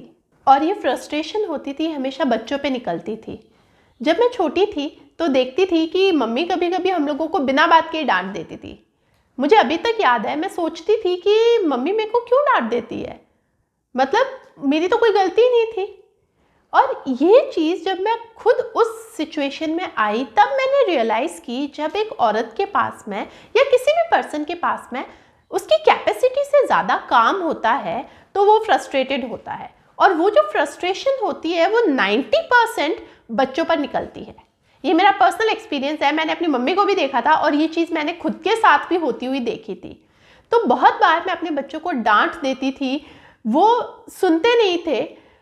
जब मैंने जॉब ज्वाइन नहीं किया था उससे पहले मेरे बच्चे काफ़ी डिसिप्लिन्ड थे, उनकी ईटिंग हैबिट्स बहुत अच्छी थी। इनफैक्ट लोग मुझे कहते थे कि तेरे बच्चे तो सारी सब्जियां खाते हैं, ये इतने वेल मैनर्ड है। नो डाउट घर पे वो लोग लड़ते थे, बच्चे हैं तो लड़ेंगे ही, जिद भी करेंगे, but as compare to other kids मेरे बच्चे काफ़ी अच्छे माने जाते थे सोसाइटी में या हमारी जो फैमिली है उसमें भी। ये जो अच्छी वाली क्वालिटी थी वो मैंने ख़त्म होते हुए देखी थी। मतलब जब मैंने ज्वाइन किया था उसके महीने 1.5 महीने बाद ही मैंने ये चेंजेस है वो अपने बच्चों में नोटिस करने शुरू कर दिए थे। मेरे बच्चों ने हेल्दी ईटिंग तो छोड़ ही दी थी, बिकॉज पीछे उनको कोई कहने वाला नहीं था। ऑब्वियसली जो माएँ होती है वही बच्चों के पीछे पड़ती है ऐसी चीज़ों को लेकर, बाकी किसी का फोकस इस बात पे नहीं रहता है। बाकी सबका रहता है यार बच्चे हैं, क्या है, जैसे कर रहे हैं वैसे करने दो। बट मैं पर्सनली थोड़ा सा बच्चों को डिसिप्लिन में रखना पसंद करती हूँ। ऐसा नहीं है कि मैं मस्ती नहीं करती हूँ, बट एक डिसिप्लिन है वो बच्चों की लाइफ में होना चाहिए, ऐसा मैं मानती हूँ। बट वो जो जिस अच्छी तरीके से मैं उनको रेज कर रही थी वो चीज़ें हैं वो धीरे धीरे ख़त्म हो गई जिस दिन से मैंने जॉब ज्वाइन किया। मैं चेंजेस उनमें नोट कर रही थी, उनमें चेंजेस आ रहे थे हर एक एस्पेक्ट में।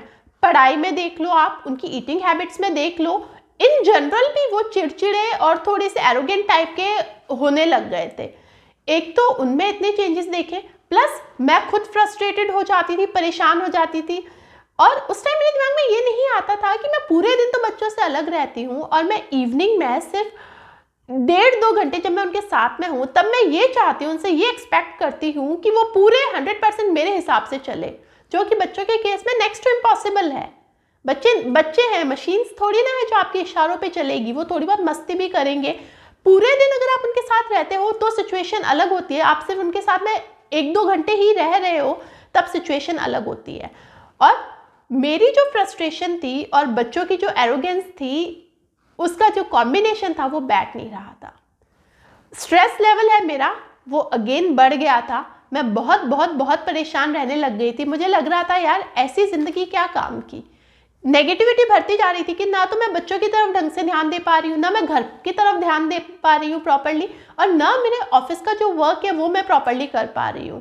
तो ये जो नेगेटिविटी थी, जो जब मैंने जॉब क्विट किया था, जो एक्टिव वर्किंग क्विट की थी पहले, वो वाली जो नेगेटिविटी थी ना, वो इसके कंपैरिजन में कुछ भी नहीं थी, कुछ भी नहीं थी। मतलब इस हद तक मैं स्ट्रेस्ड हो गई थी कि मुझे समझ ही नहीं आ रहा था कि मैं करूँ तो क्या करूँ। थोड़े टाइम बाद में ये चीज़ मेरे दिमाग में आ गई कि भाई ये जो लाइफ है ये वो वैसी नहीं है जैसी मुझे चाहिए। मेरी तो प्रायोरिटी ऑलवेज फैमिली ही रही है। अभी मेरी प्रायोरिटी शिफ्ट हो गई है जिस दिन से मैंने जॉब ज्वाइन किया है। ये मैं चाहती नहीं हूँ। ये मेरे दिमाग में क्लियर हो गया था कि अब मुझे जॉब छोड़नी है। बट जॉब छोड़ने के बाद में मैं क्या करूँगी, क्योंकि ऐसा तो था नहीं कि मुझे लाइफ में कुछ भी नहीं करना था। इनफैक्ट मैं तो करना चाहती थी।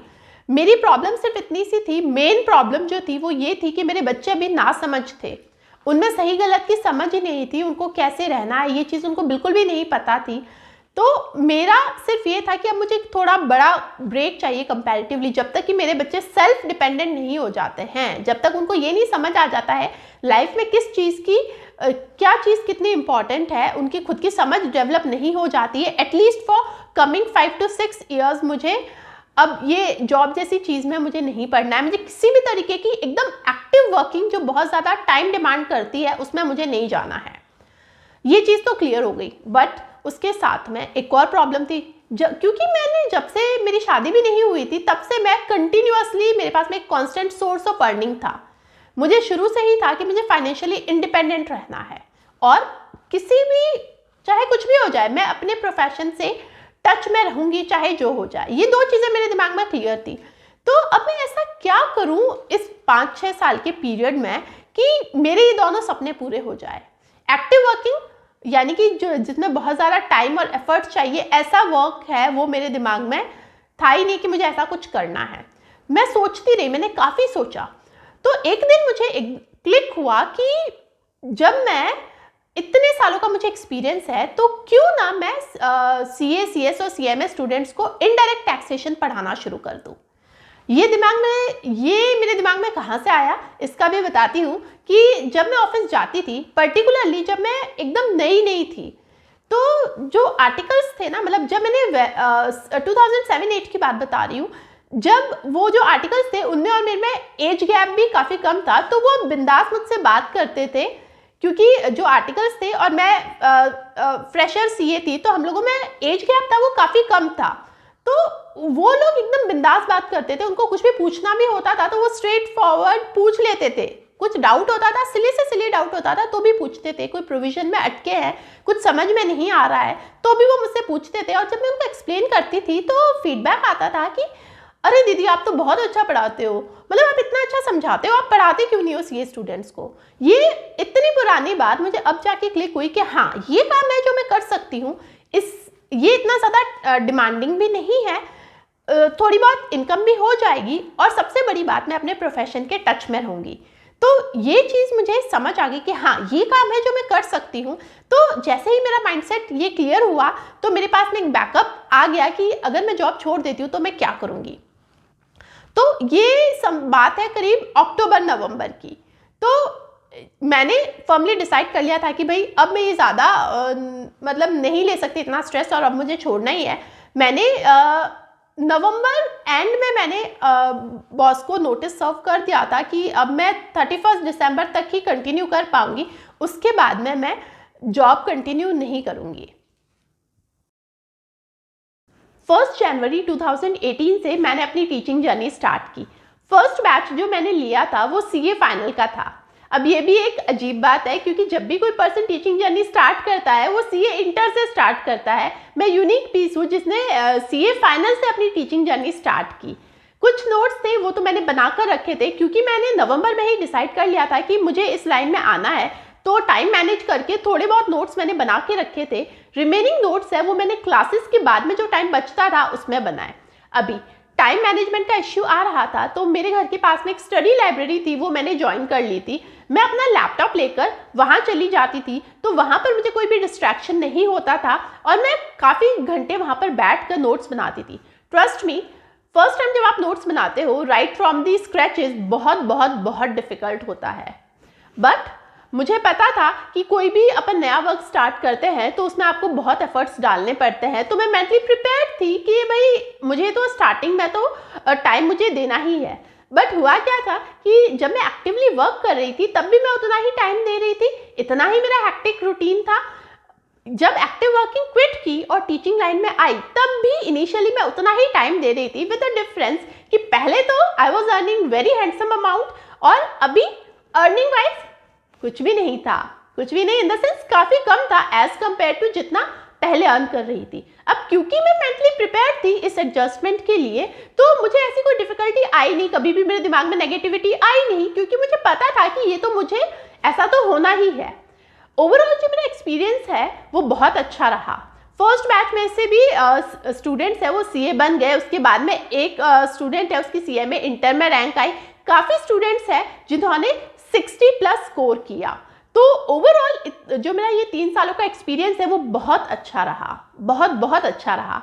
और जो स्टूडेंट्स का फीडबैक मिलता है ना वो इट इज़ सो सेटिस्फाइंग कि मैंने इतने सालों तक मतलब एज ए चार्टर्ड अकाउंटेंट मैंने जो वर्क किया था अपील्स का, वहाँ अपील्स का, नोटिसेस का, उसमें इनकम तो बहुत अच्छी थी, बट ये लेवल का सेटिस्फैक्शन है वो मुझे पहले कभी नहीं मिला था। मैं जब से सीए बनी हूँ तब से मैं इनडायरेक्ट टैक्सेशन की फील्ड में हूँ। एक मेरा बहुत बड़ा फ्रेंड सर्कल है, उसमें से एक मैं ही ऐसी पर्सन हूँ जो 100% इनडायरेक्ट टैक्सेशन की फील्ड में है। बाकी सारे फ्रेंड्स हैं उसमें से ज़्यादातर अराउंड 80% फ्रेंड्स है वो तो किसी न किसी कंपनी में, किसी न किसी एमएनसी में ही जॉब कर रहे हैं, और कुछ फ्रेंड्स हैं जो प्रैक्टिस में हैं। अभी जो मेरे फ्रेंड्स हैं बाहर, चाहे वो किसी कंपनी में है चाहे वो खुद प्रैक्टिस में, जब भी वो इनडायरेक्ट टैक्सेशन में कहीं पे भी अटकते थे तो उनका कॉल आता था मेरे पास में कि यार ये इश्यू है, तू बता इसका क्या करें। तो ऐसे वर्बल एडवाइस है वो मैं शुरू से ही सबको देती रही थी। काफ़ी बार मेरे फ्रेंड्स होते थे वो बोलते थे कि हमारी कंपनी में एक नोटिस आया है तो इसका रिप्लाई प्रिपेयर कर दे यार, हम किसी और को नहीं देना चाहते, अगर तू करती है तो तू ही कर दे। बट क्योंकि मैं शुरू से ही एक फर्म से एसोसिएटेड रही थी तो मेरे पास में इतना टाइम ही नहीं होता था, तो मैं कभी उनको वो असाइनमेंट है जो प्रॉपर असाइनमेंट होते हैं, प्रॉपर ड्राफ्टिंग के जो असाइनमेंट्स होते हैं वो मैं कभी भी नहीं लेती थी। बट अब क्योंकि मैंने एक्टिव वर्किंग तो क्विट कर दी थी, कोच जो टीचिंग वाला सीन था उसमें भी फर्स्ट बैच के बाद में जो सब्सिक्वेंट बैचेस थे उसमें मतलब मेरे लिए काफ़ी इजी हो गया था, तो मेरे पास टाइम बच जाता था। तो उसके बाद में क्या हुआ कि जब भी मुझे ऐसा कोई असाइनमेंट मिलता था फ्रीलांसिंग बेसिस पे तो वो मैं एक्सेप्ट कर लेती थी, और इनफैक्ट अभी भी कर लेती हूँ। तो इससे जो मेरा जो फाइनेंशियली इंडिपेंडेंट रहने का सपना है ना वो ये फ्रीलांसिंग वाले वर्क से पूरा होता है। Now this is very good thing about our profession. आपका वर्क बोलता है, अगर आप में क्वालिटी है, अगर आप थोड़े से भी खुद को अपडेट रखते हो, थोड़ी सी आपकी स्किल्स डेवलप है तो वर्क आपके पास आता है, चाहे आप किसी विलेज में ही क्यों ना बैठे हो। मैं तो फिर भी टियर 2 सिटी में बैठी हूँ, अपने घर में बैठी हूँ, आप कहीं पे भी बैठे हो आपके पास वर्क आएगा, बिकॉज हमारे फील्ड में सिर्फ और सिर्फ क्वालिटी मैटर करती है। मुझे लिखने का शुरू से ही शौक रहा है, जब से सीए बनी हूँ तब से इस इनडायरेक्ट टैक्सेशन की फील्ड में ही हूँ, तो ऑब्वियसली जो आर्टिकल्स लिखती हूँ वो भी इनडायरेक्ट टैक्सेशन से रिलेटेड ही लिखती हूँ। मेरी जो एनालिटिकल स्किल्स है वो तो क्योंकि मेरा जो वर्क है वो ऐसा ही रहा है, नोटिसेस का रिप्लाई और अपील्स, तो उसमें एनालिटिकल पावर है वो ज़्यादा चाहिए होती है, तो ऑब्वियसली वो जो इंटरप्रिटेशनल स्किल्स है वो तो मेरी वहाँ से डेवलप हुई, और ड्राफ्टिंग है वो मेरी शुरू से ही अच्छी रही है। तो इस वजह से शायद यही रीज़न है कि जो आर्टिकल्स होते हैं वो बहुत अच्छे बनकर आते हैं। तो टच वुड अभी तक ऐसा कभी नहीं हुआ कि मैंने कोई आर्टिकल भेजा है कहीं पे और वो मतलब सेलेक्ट नहीं हुआ है। ऑलमोस्ट सारी की सारी टैक्सेशन वेबसाइट्स है जितनी भी इंडिया में है, वहाँ पर ऑलमोस्ट सारी पर मेरा कोई ना कोई आर्टिकल पब्लिश हो चुका है, पहले सेंट्रल एक्साइज और सर्विस टैक्स पर और अभी जीएसटी पर। तो ये जो राइटिंग का शौक है ये एक और स्टेप आगे गया जब मैंने ये एक्टिव वर्किंग है वो क्विट की। जब मैंने जॉब छोड़ दिया था उसके कुछ महीने बाद में, जब मैं टीचिंग लाइन में थी, फर्स्ट बैच ले चुकी थी मैं, आई गेस सेकंड या थर्ड बैच ले रही थी, उस टाइम के अराउंड एक बार मेरे जो सर थे पहले, उनका कॉल आया था कि प्रीति, हम लोग सोच रहे हैं कि प्रोफेशनल्स के लिए जीएसटी पर कोई बुक लिखी जाए, क्या तुम हमको ज्वाइन करना चाहोगी एज अ को ऑथर? इसमें कोई टाइम बाउंडेशन है नहीं, तुम्हें जैसे जैसे टाइम मिले वैसे वैसे लिखती रहना, और 100% एफर्ट्स तुम्हारे होंगे नहीं, तुम को ऑथर हो तो थोड़ा थोड़ा वर्क शेयर हो जाएगा और एक अच्छी बुक हम लोग लिख सकते हैं। तो ये ऑफर था, मुझे बहुत अच्छा लगा। रीज़न बीइंग कि इतना इसमें जो मेरी तो एक ही वो कंडीशन थी खुद के ऊपर कि भाई हैक्टिक नहीं होना चाहिए, तो इसमें मुझे वो कन्वीनियंस मिल रही थी। और सब्सिक्वेंट जो बैचेस थे जो मैं लेती थी उसमें मुझे इतना टाइम भी नहीं लगता था, बिकॉज नोट्स तो मेरे ऑलरेडी प्रिपेयर हो गए थे, तो टाइम मेरे पास में होता ही होता था, तो मैं मैनेज कर सकती थी। तो मैंने उसके लिए एक्सेप्ट कर लिया उस ऑफर को। फिर हम लोगों ने बुक लिखनी शुरू की, मैं, मेरे बॉस और ऑफिस में एक कलीग थी मेरी, वो हम तीनों ने मिलकर एक बुक लिखी, comprehensive guide to GST for exporters. Particularly professionals के लिए वो बुक थी, स्टूडेंट्स के लिए नहीं थी, और उसको ब्लूम्सबरी ने पब्लिश किया था समवेयर इन February 2019। तो वो एक बहुत अच्छा एक्सपीरियंस रहा मेरे लिए। पब्लिश्ड ऑथर होना मतलब बहुत बड़ी बात है, जब जिसको भी लिखने का शौक होता है उसका अल्टीमेट जो एम या गोल होता है वो बुक राइटिंग ही होता है, जो मेरा सपना पूरा हो गया जब मैंने एक्टिव वर्किंग क्विट की तब। अच्छा, फिर आर्टिकल्स में शुरू से ही लिख रही हूँ मैं, मतलब टैक्सेशन वेबसाइट्स पर जो नॉर्मल जर्नल्स होती है, टैक्सेशन जर्नल्स, उसमें पब्लिश हुए थे। बट एक दिन मुझे बैठे बैठे ख्याल आया ऐसे ही कि यार सब जगह तो भेजे, पर इंस्टीट्यूट की जो मेंबर जर्नल है उस मेंबर जर्नल में आज तक मैंने कभी कोई आर्टिकल नहीं भेजा। फिर अगेन एक दिमाग में एक बात, नेगेटिविटी आई सीधी कि यार तेरे कहाँ से पब्लिश होंगे। इंस्टीट्यूट की जो जर्नल है उसमें जीएसटी का सिर्फ एक ही आर्टिकल पब्लिश होता है एक एडिशन में, और क्योंकि इंस्टीट्यूट की जर्नल में पब्लिश होना itself is a big achievement. वो जर्नल है पूरे इंडिया में हर एक सीए के पास जाती है, उसको इतने सारे लोग पढ़ते हैं, अब्रॉड जाती है वो, तो मतलब मुझे ऐसे लग रहा था मेरा पब्लिश होगा क्या, बिकॉज उसमें नॉर्मली जो मैं पढ़ती रहती थी तो मुझे पता था कि अच्छा ओ ये तो बिग फोर में वर्क करते हैं, इनका आर्टिकल पब्लिश हो रहा है, ये इतनी अच्छी कंपनी में जॉब करते हैं, इनका आर्टिकल पब्लिश हो रहा है, मेरा कहाँ से पब्लिश होगा। मैंने तो कभी किसी कॉर्पोरेट में जॉब नहीं किया, मैं तो एक टियर 2 सिटी से एक नॉर्मल सीए हूँ, मेरा होगा क्या, मुझे खुद पे डाउट था। बट फिर मैंने सोचा कि यार ट्राई करने में क्या जाता है, मैं अच्छे एफर्ट्स डाल के एक अच्छा सा आर्टिकल लिखती हूँ, पब्लिश हुआ तो ठीक है, नहीं तो कहीं और भेज दूंगी, क्या फ़र्क पड़ा। तो ये सोचकर मैंने बहुत सोचने समझने के बाद में एक टॉपिक सेलेक्ट किया, OIDR सर्विसेज।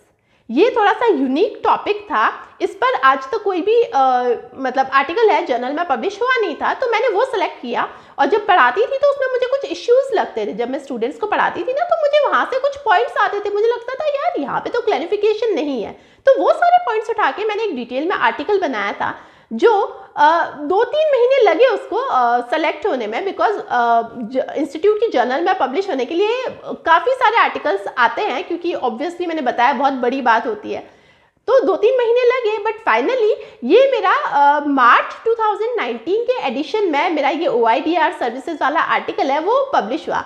वो जो फीलिंग थी ना, आज तक इतने आर्टिकल्स पब्लिश हुए अलग अलग जगह पे, बट वो फीलिंग थी ना वो कभी नहीं आई मुझे।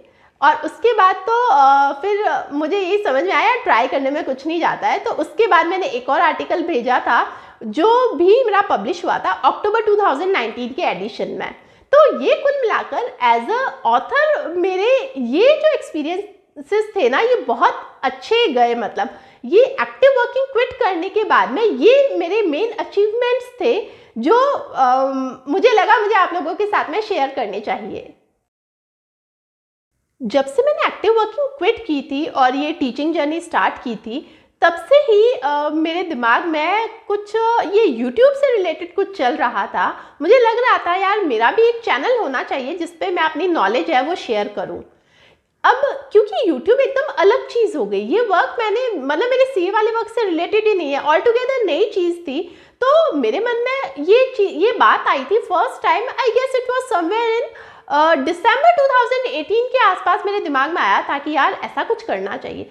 बट क्योंकि मैं क्लासेस ऑलरेडी ले रही थी और घर का वर्क भी होता था, अपील्स और नोटिस का वर्क भी आया हुआ होता था, कभी कभी आर्टिकल्स लिखने का शौक था, तो ये इतने सारे वर्क होते थे कि यार टाइम ब्लॉक तो मेरा फिक्स था। जब मेरे बच्चे स्कूल में होते थे तब मैं वर्क करती थी, तो टाइम ब्लॉक तो मेरा लिमिटेड होता था। तो फिर जो यूट्यूब है वो बैक सीट पे बैठा रहा चुपचाप। दिमाग में था कहीं ना कहीं कि यार नहीं करना है, बट वो है कि मैंने उस पर कुछ एफर्ट्स नहीं डाले। 2018 के एंड की बात बता रही हूँ, तब से मैं सोच रही थी और ये सपना मेरा जाकर पूरा हुआ कोविड में।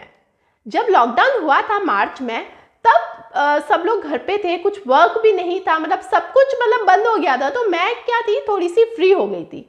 अभी मेरा जैसा नेचर है उसके हिसाब से अगर मैं बताऊँ, आपको हंसी आएगी सुन के, बट मैं ऐसी ही हूँ। मुझे कभी भी गोल रोटी बनाकर खुशी नहीं मिली आज तक।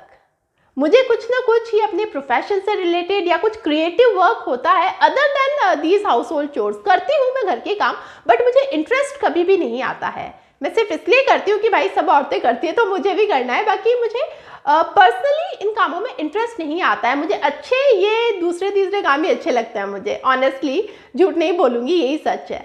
तो जब वो लॉकडाउन हुआ था ना, तो उस टाइम में क्योंकि टीचिंग वाला वर्क है मेरा, मैं फिजिकल कोचिंग लेती थी, तो वो तो बंद हो गई थी कोविड की वजह से।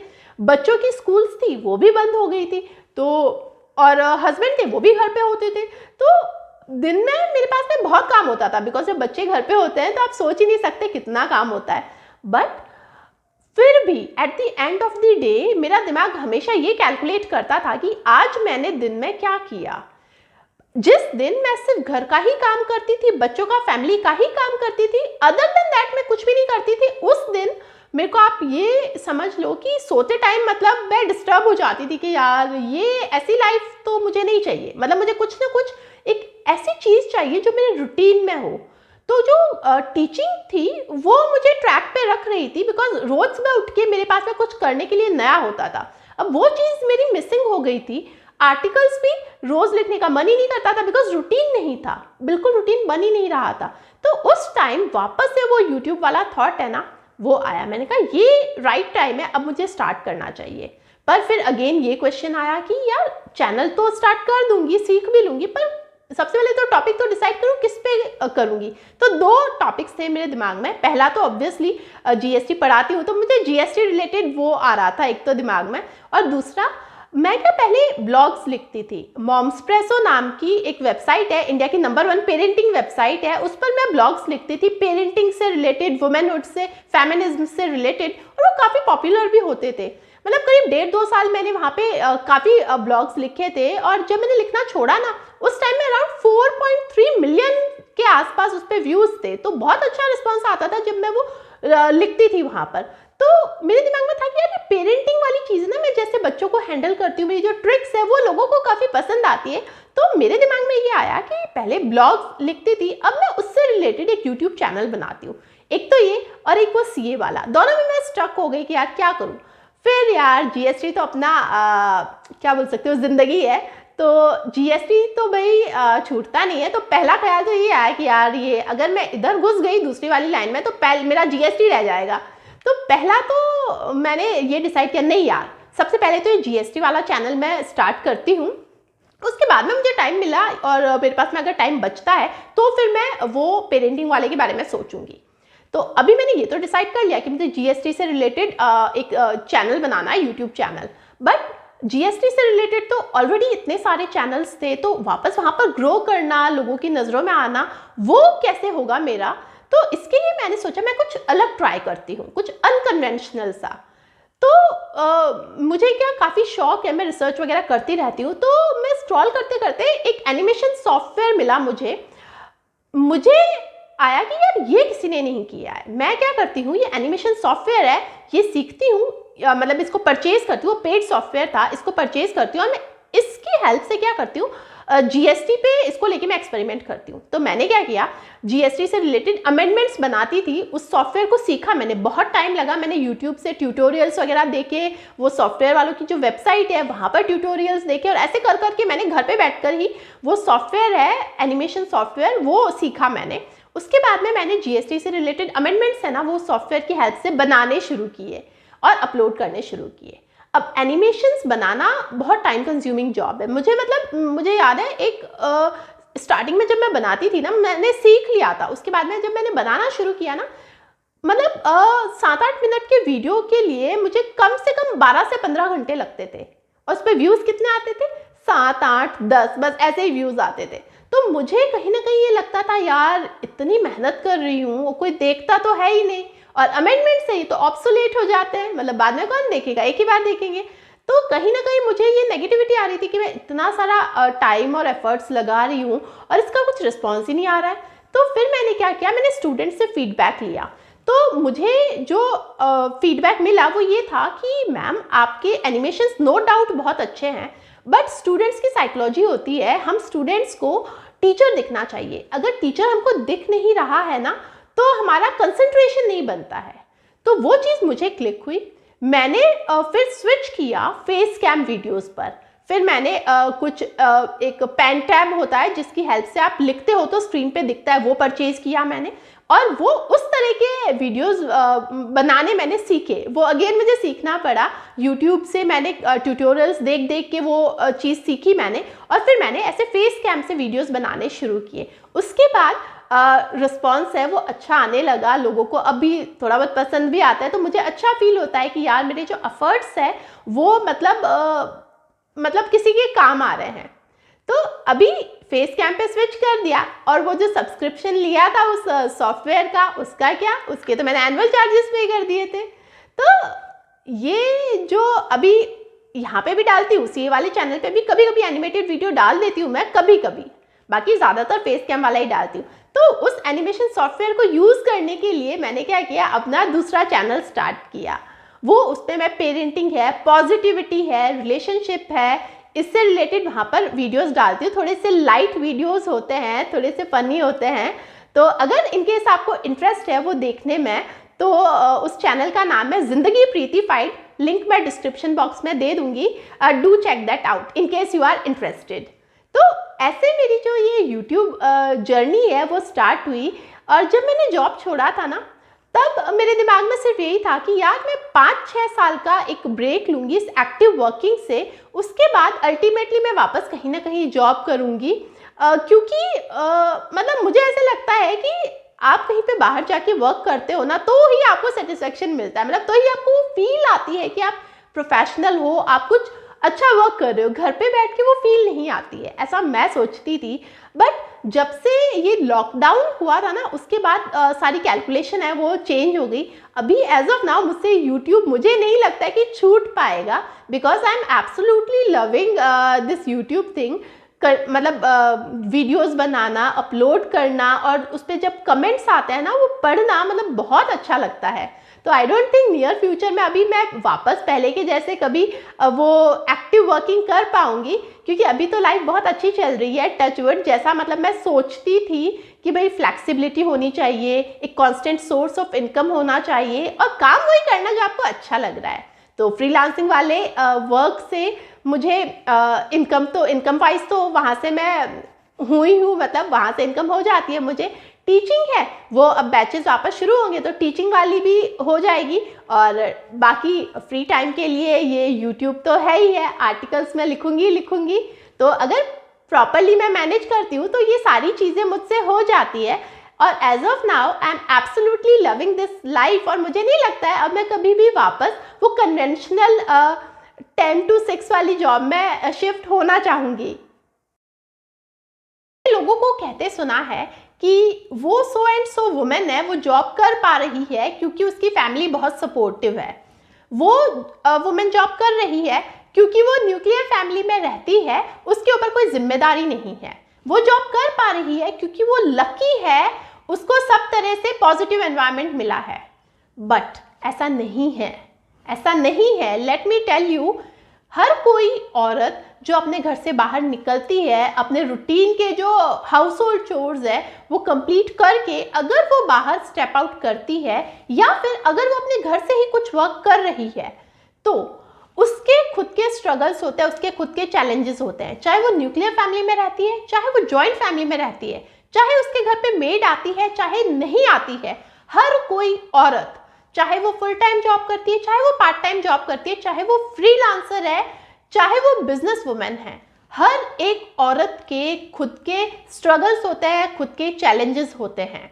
इसलिए कभी भी किसी भी औरत को, किसी भी वर्किंग वुमेन को कभी भी ब्लेस्ड या लकी मत समझना। सबके पीछे एक स्ट्रगल छुपी हुई होती है। अदरवाइज हमारी सोसाइटी ने तो औरतों के जिम्मे इतना सारा वर्क डाल रखा है, इतनी सारी जिम्मेदारियां डाल रखी है कि हम लोग सुबह से लेकर रात तक अगर वही काम करते रहे तो भी हमारा दिन आराम से निकल जाएगा। उसके बाद में भी अगर कोई स्टेप आउट करता है अपने घर से बाहर, तो उस वुमेन को हमेशा अप्रिशिएट करना चाहिए। हमेशा हमें उसके जो डिसीजंस होते हैं उसको ट्रस्ट करना चाहिए, कभी भी उसको जज नहीं करना चाहिए। तो मैं यही बोलूँगी कि कभी भी जब आप अपने आसपास कोई वर्किंग वुमेन को देखो तो उसको जज करना मत शुरू कर दो। उसके चैलेंजेस होते हैं, भले उसकी लाइफ पिक्चर परफेक्ट दिखे, बट उसके पीछे ढेर सारे स्ट्रगल्स, ढेर सारे चैलेंजेस है, वो छुपे हुए होते हैं। And you will never realise though struggles and challenges unless and until आप खुद उसकी जगह पर जाकर उसकी जिंदगी जियो। अपनी जर्नी आप लोगों के साथ शेयर करने का मेरा सिर्फ एक ही मोटो था कि अगर आप एक चार्टर्ड अकाउंटेंट गर्ल हो जिसने अभी अभी क्वालिफाई किया है, तो भूल कर भी ये मत सोचना कि अब तो हम सीए बन गए, अब तो हमारी लाइफ सेट है। ऐसा नहीं होता है। एक गर्ल की, एक वुमेन की लाइफ कभी भी स्मूथली नहीं चलती है। There are lots and lots of ups and downs, बहुत सारे स्ट्रगल्स होते हैं, चैलेंजेस होते हैं। तो ऐसा नहीं है कि सीए बन गए तो अब आपकी लाइफ एकदम सेटल हो गई है। तो इस भुलावे में रहकर कभी भी अपनी जो नई जिंदगी है वो शुरू मत करना। बी रेडी, थोड़ा सा मेंटली प्रिपेयर रहना कि हमको थोड़े काफ़ी सारे एडजस्टमेंट्स भी करने पड़ेंगे, और साथ में ये भी मत भूलना कि सीए किस लिए बने थे। एक बैलेंस बनाकर अगर हम लोग चलते हैं तो हम लोग खुश भी रहते हैं और हमारी personal as well as professional life है वो भी अच्छी चलती है। अगर ये वीडियो है वो कोई ऐसी हाईली क्वालिफाइड गर्ल या वुमेन देख रही है जिसने किसी जिम्मेदारियों की वजह से अपना जॉब क्विट किया था, तो उनसे मैं यही बोलना चाहूँगी कि it is never too late. आप कभी भी स्टार्ट कर सकते हो, और सक्सेस का सिर्फ एक ही तरीका है, आपको स्टेप 1 लेना है। अगर आप में डेडिकेशन है, ज़ील है, तो आगे के रास्ते आपके लिए हमेशा खुल जाएंगे। और टाइम तो सबके पास कम ही होता है, भले 1 घंटा भी मिले उसी को यूज़ करो, पूरा यूटिलाइज करो, तो डेफिनेटली एक दिन आप भी वो सारे सपने पूरे कर पाओगे जो आपने अपनी शादी से पहले देखे थे। That's all for this video. I hope it inspired you. If yes, don't forget to hit that like button, share करना और चैनल को सब्सक्राइब भी करना for more such videos. This is CA Preeti Parihar signing off for now. Goodbye.